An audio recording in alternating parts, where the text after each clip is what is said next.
All right. So, day 29, ladies and gentlemen, I just finished my 8 mile run, 8.1 mile run. I'll be putting those photos and stuff on the short and on my IG. Just want to say it was an interesting run. I realized that as long as I stay in zone two, my heart rate would stay between 140 or 138 and 157 ish. The Whoop clocked me at around 147 and 167 as the highest. 167 being like the last leg of the 8 miles where I kind of pushed a little further along. But my focus was not in this 8 miler was not about getting to the 8 miles as fast as I could or within a certain time frame. It was focused more on me being in zone two and trying to stay in zone two as close as possible, to feel out how it would feel in in tempo. I also took, which I think I threw away the packet. I also took a Morton gel, one of the Morton gels that I purchased, which did wonders for me after an hour. After running for an hour, I started to feel a little fatigued. So instead of me drinking my liquid electrolytes, I took a Morton pack, which included electrolytes as well as caffeine. Took it. It didn't taste bad actually. Took it down. One Morton gel, and it didn't shoot my blood sugar up. And it made like almost immediately I felt a difference. I don't know if it goes through the bloodstream a lot faster through the pores in the tongue. But it did when I first took it. This area, like it felt like it quenched the thirst of some sort, and it calmed my heart rate down. And then once it went down, the rest of my body started to feel it. So it actually felt way better than me taking liquid electrolytes like Gatorade or water with the non electrolyte pills. So that happened. At the end of the 8.1 miles, I was sweating, heavily sweating, to the point where when I sat down and got up, there was a big thing of sweat on the chair. Sorry for whoever has to take care of that. And people were getting on and getting off the treadmills and doing different things, and I just kept moseying on along and made sure I focused on my breathing throughout the process. Breathing in, breathing out. Breathing in every 3 seconds. Every 3 seconds. 1, 2, 3. 1, 2, 3. Based off of my run tempo. One thing I learned in college running with the track team. Thank you, track team, for allowing me to train with you all. The sprinters are ridiculous. And I'm sure the ones that are on the track team now are also ridiculous. They lap us more than once. They do like 7 milers every day. We were only doing 3 miles the first couple days, then 5 miles the next.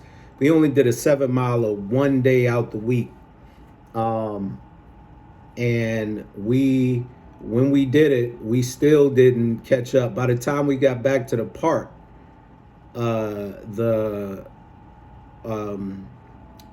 the sprinters were already stretching and getting themselves ready to do other things. So, I just want to say thank you for showing me how to breathe as far as technique is concerned and being able to run properly. Running to the Krispy Kreme just to get water and then walk out. Anyway, so that happened. I checked my tempo for each lap, and I noticed that each lap was around 11 minutes a mile, so around 11.25, 11.35 per mile on average, which is not bad. Normally, I average when I'm doing a regular run, trying to hit a certain time frame, between 8.5 minutes a mile to around 11 minutes a mile, or 10:45. So it really wasn't off by that much per se. But also too, the other thing that I did that was a little different in this run, since this was 8 miles, was I took my time. So the first mile, I hadn't even started the clock. I wanted to walk a little bit first, build up, and then at the second mile, start everything. So technically, I did 9 miles today, but I didn't start the clock until the second mile.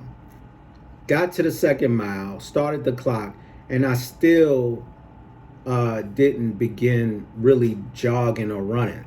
I gradually progressed. So I fast paced my run in the first mile. That's why when you see in the first mile, it shows 12 minutes and change per mile on average, because I was walking fast. And then the second mile, I sped up. And then the next, and the next, and so on and so forth until we got to 8 miles. So I'm proud of myself. For those who are trying to get to just getting through 1 mile, 2 miles, 3 miles, take your time. Try to stay in your zone 2, because I'm still having trouble with that. And I'm still trying to stick with what the trainer has told me to do. Easy long runs, zone 2 runs, stick with zone 2. And so what's helped me with that is the Whoop. Go get your Whoop. If you're on IG, if you on Instagram or YouTube, the Whoop link is right there. You could do monthly or you could do yearly plans. This is my Whoop. Okay, ladies and gentlemen, you could get that. It'll give you a free month. It'll give me an extra free month, which I already have a year's worth of membership that I paid for. So an extra month, great. Thank you. They need to make me a sponsor, baby. Think about it. Anyway, this because this has the app on my phone, I watch my heart rate on the app as I'm going through my jog to make sure I'm sticking between that zone 2 range. I noticed that in my runs, I was pushing for zone 2, and my heart rate kept going down to zone 1, like the bit end of zone 1 into zone 2, and I wanted to be in the middle of zone 2. So it wasn't towards like the end of the run when I picked up my speed just a little bit, maybe by about an extra 3 miles an hour, so 0.3 miles an hour, that I started to see that my heart rate stayed within the zone 2 range, which taught me something else, taught me which mile per hour I need to stay in or build up to stay in for race day for me to get it together. Which I think I might get another watch or something like that. That way I could pay attention to the zones of my heart rate, separate from this Wahoo. Because I mean, technically I can use this Wahoo, but I've seen some number issues with the Wahoo when I'm running. So I have to test this out with a Garmin or something like that, just to see what the numbers are looking like. Because from a YouTube video that I watched yesterday, they actually said if we're focusing on steps, the Oura Ring has the best, gives the most accurate numbers in terms of of steps, and I believe heart rate also. So maybe I'll look into that and see.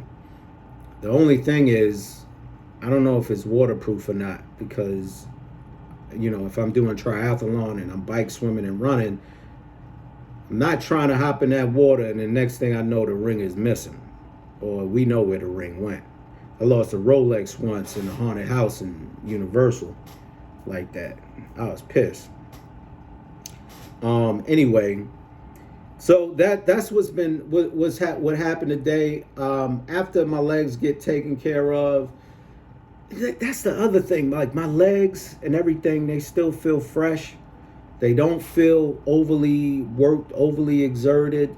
I still feel a blood flow. So I feel good. I do feel good. Which I like that. I like that feeling. It's not too put, man. It feels like I could go from the run and go to a different, like, swim or bike or something like that. And that's what I was looking for. So the zone 2 range is where, I need to stick with throughout, especially even though through the swim, zone 1, zone 2, through the bike, zone 1, zone 2, or zone 2, and we'll see. Anyway, I'm going to because I still feel good, I'm going to take a break and then let folks get themselves to work. And then before I meet up with my mother, I am going to do some strength training back in the gym, maybe take a quick nap for a moment, and then get myself ready for the rest of the day. Then after strength training, go see my mom. Go take my mom somewhere. All right, so that's gonna be it. I think it's been a good day. We're moving on. We got one more video to go in this 30-day challenge. Hopefully you guys watch the 30-day challenge throughout this process. Got some good nuggets as far as certain gels you use, certain items you use throughout your workout. And, hopefully you're seeing some value. Anyway, that'll be it. I'll talk to you later. Have an amazing day. Peace.